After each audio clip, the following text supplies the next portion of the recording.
नमस्कार दोस्तों, बहुत बहुत स्वागत है आपका एग्जाम गुरुजी के डेली करंट अफेयर्स में। और यहाँ पर हम शुरुआत कर रहे हैं आज के करंट अफेयर्स की।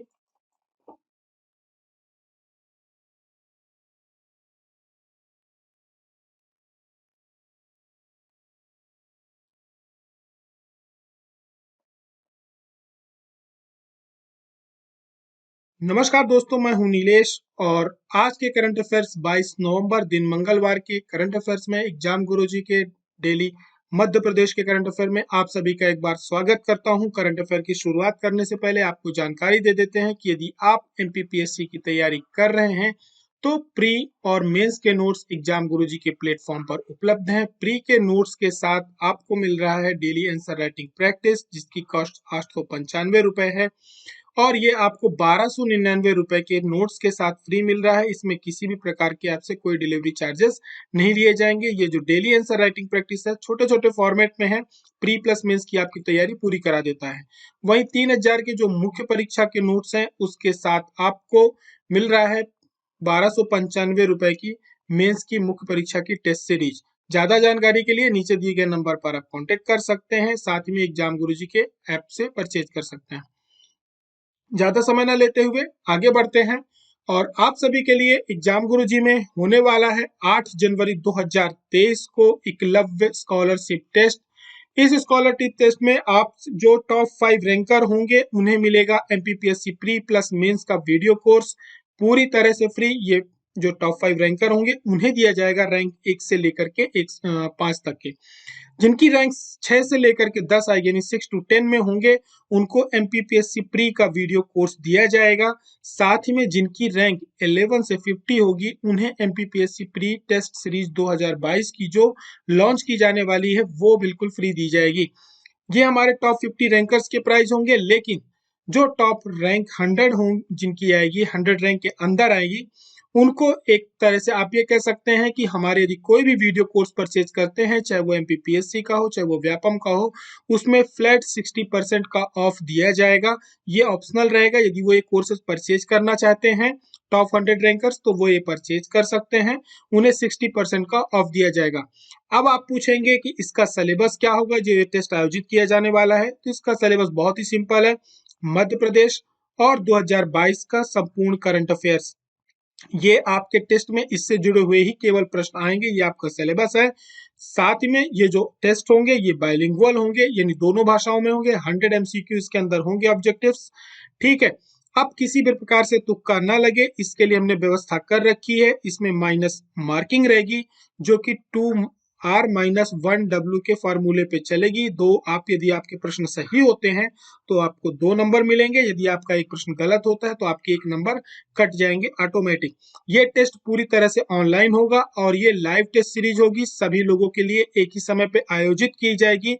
1 अटेम्प्ट टेस्ट होंगे, 60 मिनट का टाइम दिया जाएगा, 100 ऑब्जेक्टिव्स आपको सॉल्व करने हैं। ठीक है। टॉप 100 रैंकर्स के लिए भी सब कुछ है। साथ में हमारी कोशिश ये रहेगी कि जो जो लोग इस पे पार्टिसिपेट करेंगे उनको हम 50 रुपीज का कैशबैक, वॉलेट कैशबैक साथ में दें ताकि वो उसका यूज कर पाए। ज्यादा जानकारी के लिए आपको नीचे दिए गए नंबर पर कांटेक्ट करना है। यदि आप डायरेक्ट परचेज करना चाहते हैं तो एग्जाम गुरुजी के ऐप से डायरेक्ट परचेज कर सकते हैं। कोर्स में आपको ये टेस्ट सीरीज दिख जाएगी। शुरुआत करते हैं कल के करंट अफेयर्स में हमने क्या क्या पढ़ा था उसके रिवीजन के साथ। तो सबसे पहले हमने देखा था निम्न में से किन्हें वर्ष 2021 के लिए प्रभास जोशी खेल पुरस्कार दिया गया है। मध्य प्रदेश के खेल अंकरण समारोह का आयोजन जल्दी किया जाने वाला है। मुजाहिद बेग जी को प्रभास जोशी खेल पुरस्कार दिया गया है। खेल पुरस्कारों की घोषणा हो चुकी है, उसका हमने आपको करंट अफेयर की पीडीएफ में पूरी की पूरी एक टेबल दे दी थी। अंतरराष्ट्रीय व्यापार मेला में मध्य प्रदेश दिवस समारोह का आयोजन किया गया था। ये व्यापार मेला कहाँ लगा था? तो ये नई दिल्ली में लगा था। हनुमंतिया टापू किस जिले में है? तो ये खंडवा में है। हर साल हम लोग पढ़ते हैं। राष्ट्रीय मत्स्य विकास बोर्ड कहाँ पर है? ये हैदराबाद में है। लेकिन जो मध्य प्रदेश का मत्स्य विकास बोर्ड है उसे यहाँ पर सम्मानित किया जाने वाला है। 5 लाख रुपए की लगभग राशि मिलेगी। राज्य शासन द्वारा कौमी एकता सप्ताह कब से कब मनाया जाने वाला है? तो 19 तारीख से 25 नवंबर तक मनाया जाने वाला है। राष्ट्रीय अंतरराष्ट्रीय खबरों में हमने क्या पढ़ा था? भारत में पहली निजी तौर पर रॉकेट निर्मित करने वाली कंपनी कौन है? तो स्काई रूट एरोस्पेस है, जिन्होंने विक्रम एस छोड़ा है। निम्न में से किसने फुटबॉल विश्व कप के उद्घाटन समारोह में भारत का प्रतिनिधित्व किया है? तो भारत के उपराष्ट्रपति ने भारत का प्रतिनिधित्व किया है। सभी देशों के वहां पे राष्ट्र प्रमुख गए हुए हैं। किस भारतीय महिला टेबल टेनिस खिलाड़ी ने हाल ही में एशियन कप में कांस्य पदक जीता है? तो मनिका बत्रा ने जीता है। काशी तमिल संगम का आयोजन भारत सरकार के किस मंत्रालय द्वारा किया जा रहा है? तो इसका शिक्षा मंत्रालय के द्वारा किया जा रहा है और इसका आयोजन वाराणसी में हो रहा है। निम्न में से किन्हें हाल ही में राष्ट्रपति ने निर्वाचन आयोग में निर्वाचन आयुक्त के रूप में नियुक्त किया है? तो तीसरे हमारे ये आयुक्त हैं श्री अरुण गोयल। इस प्रकार से जो निर्वाचन आयुक्त का 3 लोगों का सदस्य होता है वो पूरा हो चुका है। शुरुआत करते हैं मध्य प्रदेश के करंट अफेयर्स के साथ। अंतरराष्ट्रीय गीता महोत्सव का आयोजन कहाँ किया जा रहा है? मध्य प्रदेश, उत्तर प्रदेश, हरियाणा या बिहार? तो इसका राइट आंसर होगा, इसका जो आयोजन किया जाता है प्रतिवर्ष की तरह हरियाणा में किया जा रहा है। अब ये मध्य प्रदेश के करंट अफेयर में क्यों है? उसका कारण ये है कि वर्ष 2022 का जो ये महोत्सव आयोजित होने वाला है, इसमें जो देशों की भागीदारी में नेपाल इसका भागीदार है। बात करी जाए राज्य भागीदारों की, तो मध्य प्रदेश इसका भागीदार राज्य है, मतलब इस प्रोग्राम पे भागीदारी करने वाला है। उसके लिए मध्य प्रदेश को एक विशेष जगह दी गई है, जो वहां का पुरुषोत्तमपुरा बाग है। ब्रह्म सरोवर में एक विशेष मंडप मध्य प्रदेश ने स्थापित किया है, जहां पर मध्य प्रदेश की संस्कृति, शिल्प कला, भोजन, इन सारी चीजों को वहां पे स्टॉल लगे हुए हैं। मध्य प्रदेश अपने पर्यटन का वहां पर प्रचार प्रसार कर रहा है लोगों को, कि वहां पर काफी सारे लोगों का आना है, तो मध्य प्रदेश अपनी हर प्रकार से प्रचार प्रसार करने की कोशिश कर रहा है। राष्ट्रीय गीता महोत्सव की जो शुरुआत हुई थी, ये कब से हुई थी? ये इसकी जो शुरुआत हुई थी 1989 से हुई थी और ये वहाँ का कुरुक्षेत्र विकास बोर्ड है उसके द्वारा की गई थी। लेकिन इसको अंतरराष्ट्रीय के रूप में, महोत्सव के रूप में कब तैयार किया गया या कब शुरुआत हुई? तो इसकी वर्ष 2016 से हुई है, जब सुषमा स्वराज जी थी, विदेश मंत्री थी, उनके समय पे इसकी शुरुआत हुई थी अंतरराष्ट्रीय स्तर पर। आगे की तरफ बढ़ेंगे, बात करेंगे प्रश्न क्रमांक 2 की शहरों में कितनी आबादी पर एक मुख्यमंत्री संजीवनी क्लिनिक प्रारंभ किया गया है? 23,000, 24,000, 25,000 या 26,000? तो इसका जो राइट आंसर होगा वो ये होगा कि 25,000 की जहां पर आबादी होगी वहां पर एक मुख्यमंत्री संजीवनी क्लिनिक होगा। यहाँ पर आपको एक इमेज दिख रही होगी, ये जो संजीवनी क्लिनिक है, कंफ्यूजन नहीं रखना, संजीवनी क्लिनिक की जो शुरुआत हुई थी ये 7 दिसंबर 2019 से हुई थी, लेकिन इसके आगे जब मुख्यमंत्री लग गया तो इसकी शुरुआत 22 अप्रैल से हो गई। ठीक है, संजीवनी क्लिनिक 7 दिसंबर से हुआ और मुख्यमंत्री संजीवनी क्लिनिक की जो शुरुआत हुई वो 22 अप्रैल से की गई है। 25,000 की आबादी होती है, वहां पर एक मोहल्ला क्लिनिक की तरह एक हमारा प्राथमिक उपचार केंद्र होता है, जहाँ पर प्राथमिक उपचार करवाया जा सकता है।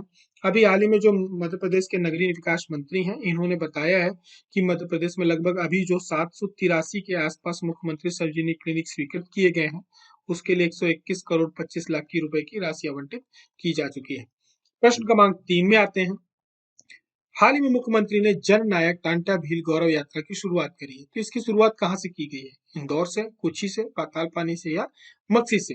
तो इसका राइट आंसर होगा, इसकी शुरुआत कुची से हुई। कुची कहाँ है? कुची धार जिले में है, जहां से मुख्यमंत्री ने अभी वहां पर क्या है, पेशा पंचायत का आयोजन किया था। खटिया में बैठ करके पेशा पंचायत के बारे में लोगों को जानकारी दी थी, तो वहीं से इसकी शुरुआत की गई है। क्रांतिसूर जन नायक टाटा भील गौरव यात्रा पिछले वर्ष भी इसका आयोजन किया गया था, जब इंदौर के भंवर कुआं चौराहे का नाम टाटा मामा चौराहा रखा गया था, तो इसकी पहला आयोजन वो तभी किया गया था। ठीक है, तो अब इसकी जो शुरुआत हुई है कहाँ से हुई? धार के कुछ जिले से हुई है। और वहां पर क्या है, पेशा एक्ट की पंचायत आयोजित की गई थी, जहां पर बताया गया है कि क्या क्या ग्रामों को अधिकार दिए गए हैं, चाहे वो तालाब का प्रबंधन का कार्य हो, ठीक है, जंगल में मिलो जो वनोपज वगैरह होते हैं, महुआ होती है, तेंदुपत्ता होते हैं, ये सब चीज है। साथ ही में ग्राम के विकास से संबंधित कोई भी कार्य होगा तो वो अब बिना ग्राम सभा की परमिशन के नहीं होगा। कहाँ पर होगा? जहां पर ये पेशा एक्ट लागू होगा। अब पेशा एक्ट कहाँ लागू हुआ है? नवासी विकास खंड के जो गांव है जहाँ पे अनुसूचित जाति रहती हैं, वहां पर इसको लागू किया गया है। पूरे मध्य प्रदेश में नहीं लागू है और मध्य प्रदेश के सभी गांवों में भी नहीं लागू है। नवासी हमारे यहाँ जो अनुसूचित विकास खंड है वहां पर ये एक्ट लागू किया गया, तो वहां पर ग्राम सभा को ये अधिकार दिए गए हैं। ठीक है, अब ये जो यात्रा शुरू करी गई है इसके उद्देश्य क्या है? इसकी यात्रा का उद्देश्य ये है कि इसकी अभी शुरुआत कर दी गई है 21 तारीख से, लेकिन 4 दिसंबर को ये यात्रा जा करके पाताल पानी पर खत्म होगी, जब टांटिया मामा का बलिदान दिवस मनाया जाएगा। वहां पर एक मेले का आयोजन किया जाएगा और ये यात्रा कुची से होते हुए, धार से होते हुए पाताल पानी पहुंचेगी।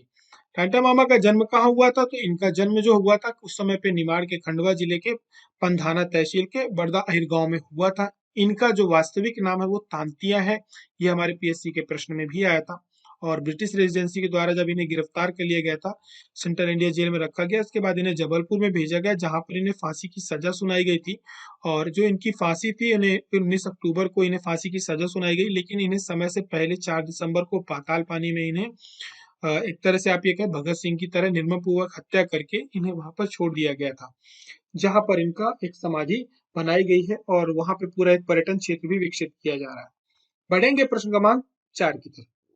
नेशनल शूटिंग पिस्टल चैंपियनशिप का आयोजन मध्य प्रदेश के किस जिले में किया जा रहा है? इंदौर, जबलपुर, ग्वालियर, भोपाल। तो भोपाल में किया जा रहा है, इसका राइट आंसर है। भोपाल में इसलिए किया जा रहा है क्योंकि मध्य प्रदेश की जो शूटिंग एकेडमी है वो कहाँ पर है? भोपाल में है। 6,500 के आसपास खिलाड़ी आएंगे। 20 नवंबर से 12 दिसंबर तक ये पूरी की पूरी चैंपियनशिप चलेगी। ठीक है। और मध्य प्रदेश में होने वाले हैं जल्दी ही खेलो इंडिया गेम्स। आगे की तरफ बढ़ेंगे। प्रश्न क्रमांक 5 में निम्न में से किन्हें हाल ही में पहले गांधी मंडेला पुरस्कार 2019 से सम्मानित किया गया? दलाई लामा को, शिंजो आबे को, बाराक ओबामा को या मोरारी बापू को? तो इसका राइट आंसर होगा दलाई लामा को ये पुरस्कार दिया गया है। नाम 2019 है, कंफ्यूजन नहीं रखना है। बीच में कोरोना आ गया था जिसकी वजह से पुरस्कार दिए नहीं गए थे और उसी साल स्थापना हुई, फिर कोरोना आ गया। ठीक है, 2020 में देना था, लेकिन ये जो 2019 से शुरुआत हुई थी तो उसका पुरस्कार इस बार दलाई लामा को दिया गया। ये 14वें दलाई लामा है। जिस प्रकार से हमारे आदि गुरु शंकराचार्य की एक तरह से क्या उपाधि होती है, इसी प्रकार से जो तिब्बती आध्यात्मिक गुरु होते हैं उनको दलाई लामा की उपाधि दी जाती है। ठीक है। और इसके पहले इन्हें 1989 में नोबेल शांति का पुरस्कार भी मिल चुका है। और गांधी मंडेला पुरस्कार 2019 का ये प्रथम संस्करण है, मतलब ये पहला पुरस्कार दिया गया है जो कि नवंबर 2022 में दिया गया है। तो दलाई लामा हमेशा याद रखना पहले पर्सन थे जिन्हें ये पुरस्कार दिया गया था। और ये पुरस्कार जो गांधी की विचारधारा या नेल्सन मंडेला की विचारधारा पे चलते हैं, है ना, गांधी जी की विचारधारा में सब कुछ था। आपको शांति भी मिलेगी, समाज का कल्याण भी मिलेगा, संस्कृति भी मिलेगी, पर्यावरण भी मिलेगा, स्वास्थ्य भी मिलेगा। ये सारी चीजें आपको उनके विचारों में मिलेंगी।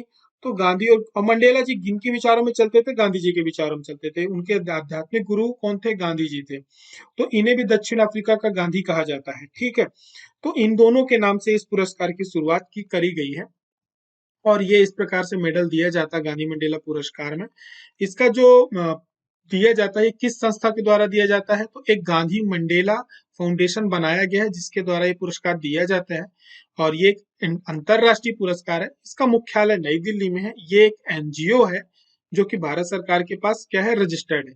ये जब गांधी जी की 150वीं जयंती मनाई गई थी तब इस पुरस्कार की स्थापना की गई थी। और इनका इस फाउंडेशन का जो उद्देश्य है, महात्मा गांधी और जो नेल्सन मंडेला है दक्षिण अफ्रीका के पूर्व राष्ट्रपति थे, तो उनके अहिंसा के मूल्यों को क्या करना है? प्रोत्साहित करना है। ठीक है। बढ़ते हैं प्रश्न क्रमांक 6 की तरफ। हाल ही में आतंकवादी विरोध वित्त पोषण पर तीसरा नॉन फॉर मनी टेरर का मंत्र स्तरीय सम्मेलन हुआ है। और ये सम्मेलन भारत में कहाँ आयोजित किया गया है? नई दिल्ली में, हैदराबाद में, अहमदाबाद में या मुंबई में? तो इसका राइट आंसर होगा नई दिल्ली। नई दिल्ली में अभी लगातार बहुत सारे जो हैं इस प्रकार के सम्मेलन आयोजित किए गए हैं। तो ये जो नो मनी फॉर टेरर है, इसकी जो स्थापना हुई थी 2018 में हुई थी और इसकी जो पहली बैठक हुई थी वो पेरिस में हुई थी, इसके बाद फ्रांस में हुई थी, फिर इसके बाद मेलबर्न ऑस्ट्रेलिया में हुई। और ये जो सम्मेलन है ये इस बार का कहाँ हुआ? 2022 का, ये भारत के नई दिल्ली में हुआ है। 72 देश से और लगभग 15 जो संगठन है वहां से मिला करके सभी के सभी लोगों ने यहाँ पे भाग लिया। और मेन उद्देश्य ये था कि जो आतंकवाद है इसमें किसी भी प्रकार की फंडिंग को किसी भी तरीके से, चाहे वह ऑनलाइन हो, चाहे वह ऑफलाइन हो, चाहे वह किसी एनजीओ के माध्यम से होती हो, चैरिटी के माध्यम से होती हो, कोई भी माध्यम हो, चाहे वो हवाला कारोबार के माध्यम से होती हो, सभी लोग एक दूसरे के साथ जानकारियां साझा करेंगे कि हमारे यहाँ कौन कौन से ऐसे चैरिटी या कोई एनजीओ हैं जो इन चीजों पे लिप्त हैं, डायरेक्ट और इनडायरेक्ट किसी न किसी प्रकार से सम्मिलित हैं। आप उनकी जानकारी साझा करेंगे ताकि हम किसी भी राज्य में, किसी भी देश में इस प्रकार की फंडिंग ना हो। क्योंकि यदि टेरर की हमने फंडिंग रोक दी तो उनके पास जो, क्योंकि आतंकवाद की क्या होती है, आतंकवाद की पहले एक स्कूल खुलती है जहाँ पे एक टीचर होते हैं, फिर वहाँ पे नियुक्तियां की जाती हैं, उनको एक तरह से पूरी ट्रेनिंग दी जाती है। यदि वहाँ पे फंड नहीं होगा तो ये पूरे के पूरे स्कूल बंद हो जाएंगे। और आतंकवाद का यदि आपने आर्थिक रूप से कमर तोड़ दी तो वो अपने आप फड़फड़ा के धीरे धीरे क्या होगा, खत्म हो जाएगा।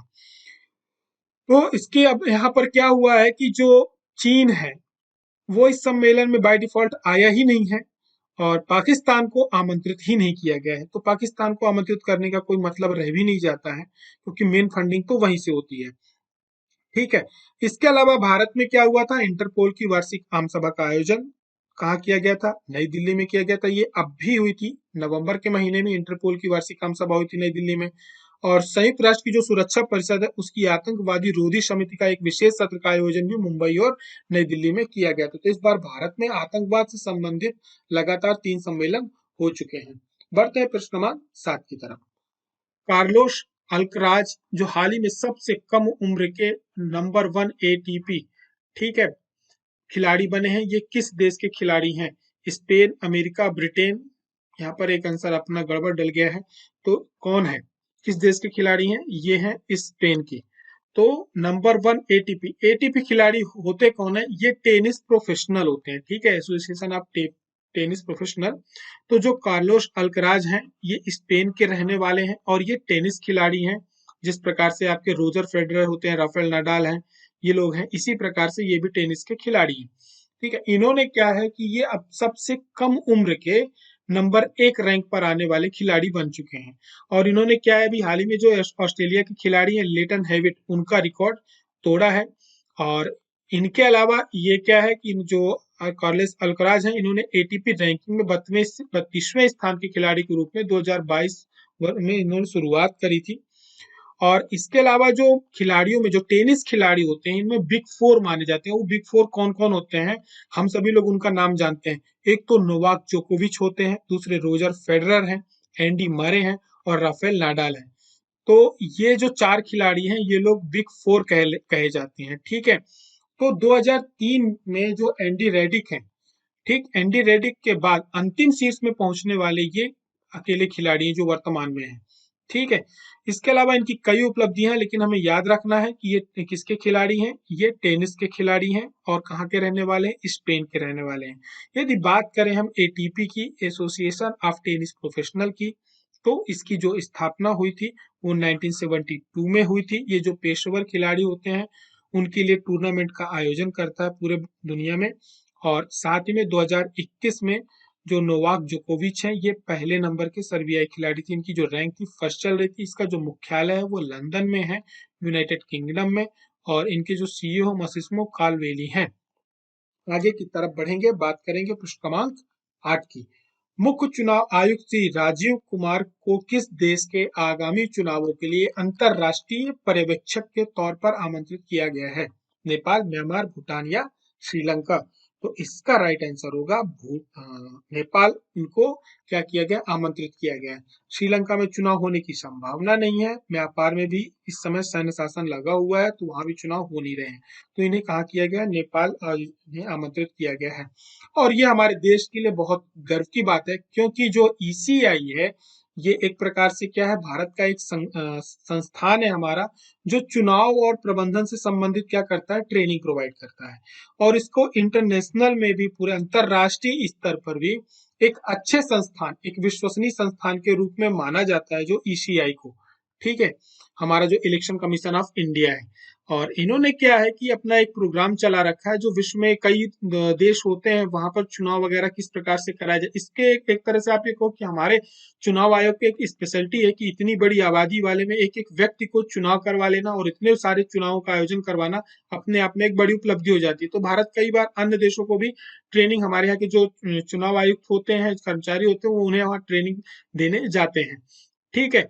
तो अब इसके साथ क्या है कि जो ईसीआई को 2022 से 2024 की अवधि के लिए एशियाई चुनाव प्राधिकरण संघ यानी AAEA, association of Asian election authorities का नया अध्यक्ष चुना गया है। तो ये हमारे लिए एक बहुत बड़ी उपलब्धि के रूप में इसे हम मान सकते हैं। अब भारत में अभी ईसीआई ने लगभग 2500 अधिकारियों को प्रशिक्षित किया है 109 देशों के। तो हमारे जो मुख्य चुनाव आयुक्त होंगे नेपाल में पर्यवेक्षक के रूप में जाएंगे। बढ़ते हैं प्रश्न क्रमांक 9 की तरफ। नेटवर्क रेडिनेस सूचकांक 2022 के सूचकांक में भारत किस स्थान पर है? 71वें, 51वें, 41वें या 61वें? तो इसका राइट आंसर होगा कि भारत की जो रैंक है वो 61 है। लेकिन भारत कई ऐसे संकेतक हैं जिनमें एक अच्छी रैंक के साथ आगे है। बात करें किसमें? एआई में भारत यानी आर्टिफिशियल इंटेलिजेंस में भारत पहले नंबर पे है। देश के भीतर मोबाइल ब्रॉडबैंड इंटरनेट ट्रैफिक में और अंतरराष्ट्रीय इंटरनेट बैंडविड्थ में भारत दूसरे स्थान पर है। दूरसंचार सेवाओं में वार्षिक निवेश में और घरेलू जो हमारा बाजार है, इतना बड़ा बाजार है इंटरनेट का, वो उस पे हम लोग तीसरे नंबर पे आते हैं। ठीक है। आईसीटी की बात करें सेवा निर्यात में चौथे नंबर पे आते हैं। बिल्डिंग इंटरनेट सब्सक्रिप्शन और एआई वैज्ञानिक प्रकाशन में भारत 5वें नंबर पे है। लेकिन ओवरऑल रैंकिंग में भारत 61 पोजीशन में है। अब क्या है कि ये जो रिपोर्ट प्रस्तुत की जाती है वाशिंगटन डीसी में स्थित पोर्टुलांस इंस्टीट्यूट के द्वारा जारी की जाती है। एक एनजीओ है जो ये पूरा रिपोर्ट जारी करता है और इनके अलग अलग मानक हैं, लगभग 58 वेरिएबल हैं जिसपे ये कवर करता है। उसके बाद ये अपनी क्या करता है, रिपोर्ट जारी करता है। तो भारत कुछ मामलों में भी आगे है।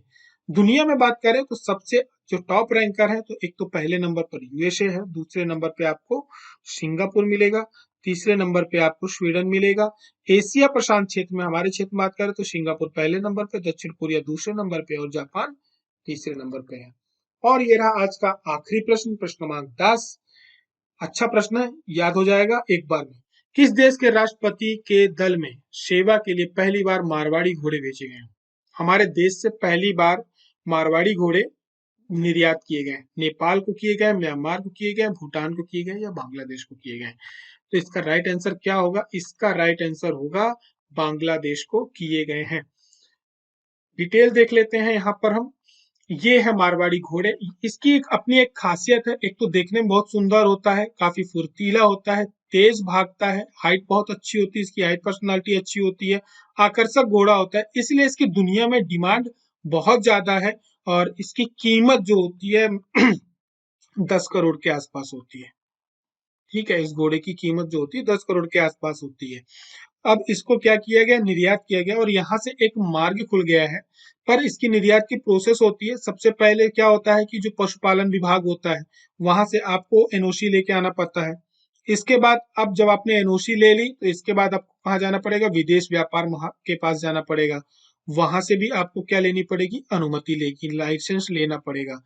और ये लाइसेंस किसको दिया गया है, यानी ये घोड़े किसके द्वारा निर्यात किए जाएंगे? तो इसका जो एक तरह से आप ये कहें, इसकी जो कॉपीराइट्स हैं वो है जोधपुर के जो घोड़े उम्मेद भवन पैलेस के पास हैं। उम्मेद भवन साथ द्वारा शासित बाल समंद लेक पैलेस, यहाँ के ये पंजीकृत है, ये मारवाड़ी घोड़े जिनके द्वारा ये पेश किए जाएंगे। इसकी अपनी खासियत ये है कि ये जो देसी नस्ल का घोड़ा है हमारा, ये राजस्थान के रेगिस्तान से निर्यात किया गया, ये अपने आप में एक बड़ी उपलब्धि है।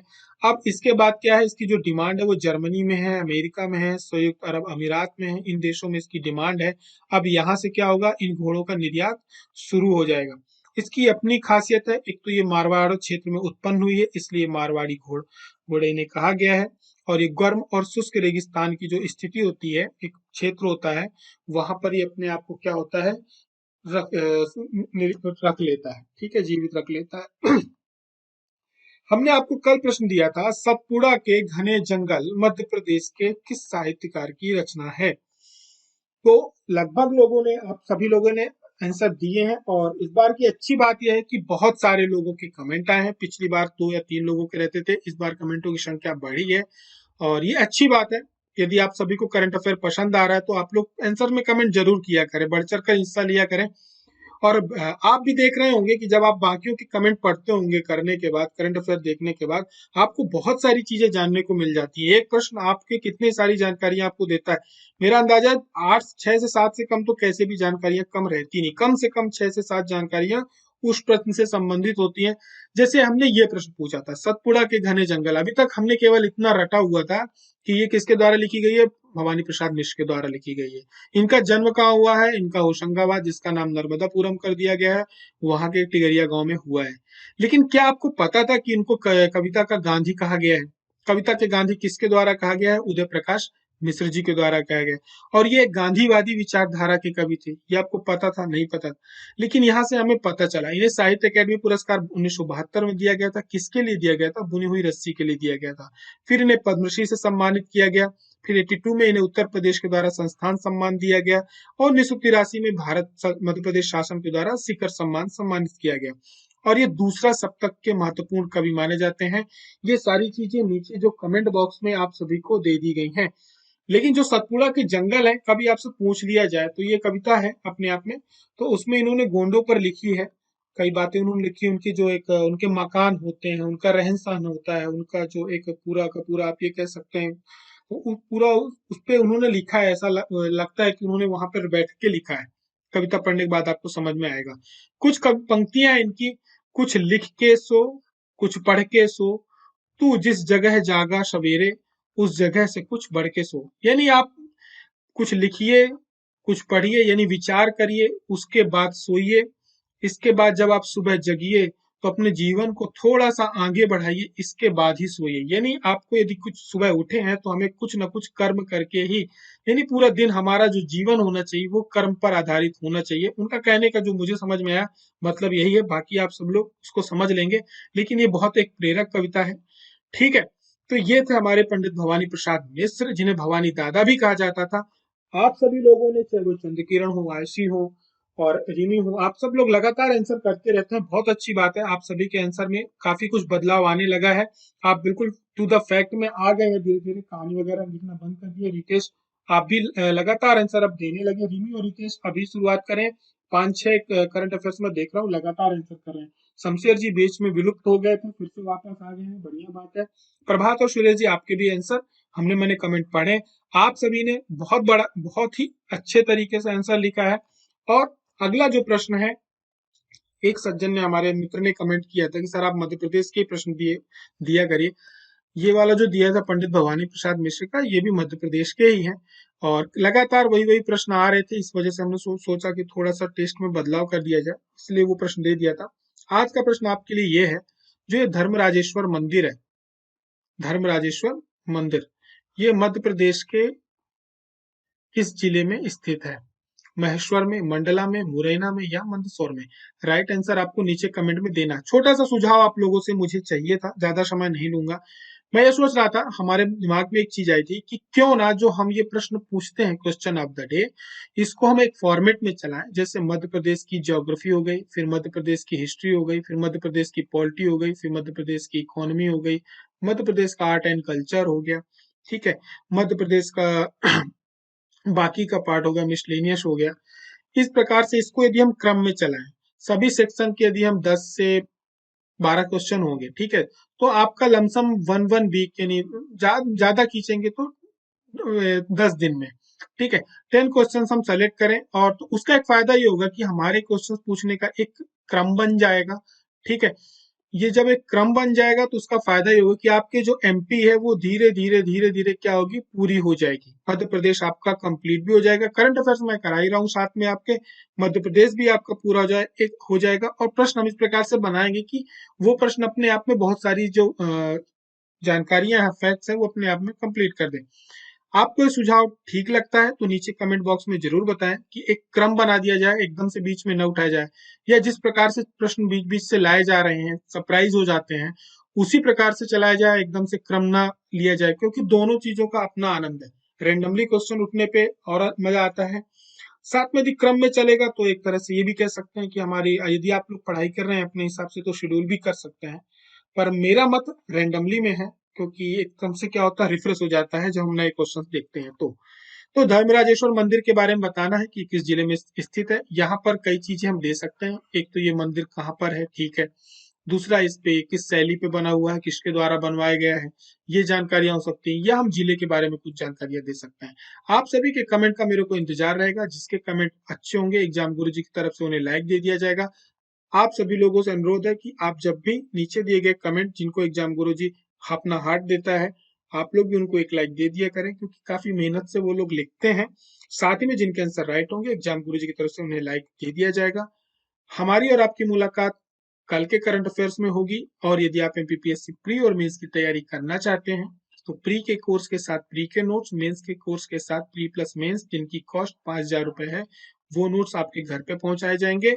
ये दोनों कोर्स 3+4 ईयर के लिए आपको वैलिडिटी में मिलते हैं, लगातार इसमें अपडेट्स होते हैं। ये इसमें ऑफर चल रहा है जो कि दिसंबर तक के लिए है। और यदि आप ये ज्वाइन करना चाहते हैं तो एग्जाम गुरुजी के ऐप से इसे परचेज कर सकते हैं। जानकारी चाहिए तो नीचे दिए गए नंबर पर संपर्क कर सकते हैं। हमारी और आपकी मुलाकात फिर होगी, तब तक के लिए आप सभी अपना ध्यान रखें। जय हिंद।